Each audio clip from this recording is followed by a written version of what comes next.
আজকে বানানো হচ্ছে ঠেকুয়া। মা আজকে বানাচ্ছে ঠেকুয়া। চলুন দেখা যাক কীরকম হয় লাস্ট অবধি। প্রথমে আটাতে ময়ান দিয়ে, ঘিয়ের ময়ান দিয়ে, তাতে আটার মধ্যে মৌরি দিলাম, মৌরি আর এমনি শুকনো ফল যে ছিল, কাজু, ড্রাই ফ্রুট আর ঘিয়ের ময়ান দেওয়া হয়েছে। ঘিয়ের ময়ান আর কি দিলে?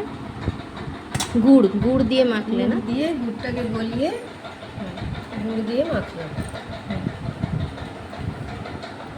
পাতলা করতে হবে, ভিতরটা কাঁচা থাকে।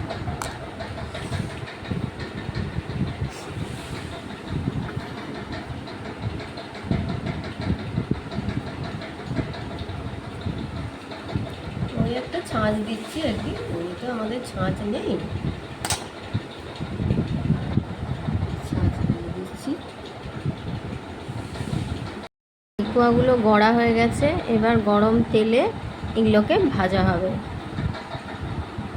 এবার গড়ে রাখা ঠেকুয়াগুলোকে সাদা তেল গরম করে লাল করে ভেজে নিতে হবে। ভেজে তুলে নিলেই একদম রেডি আমাদের ঠেকুয়া।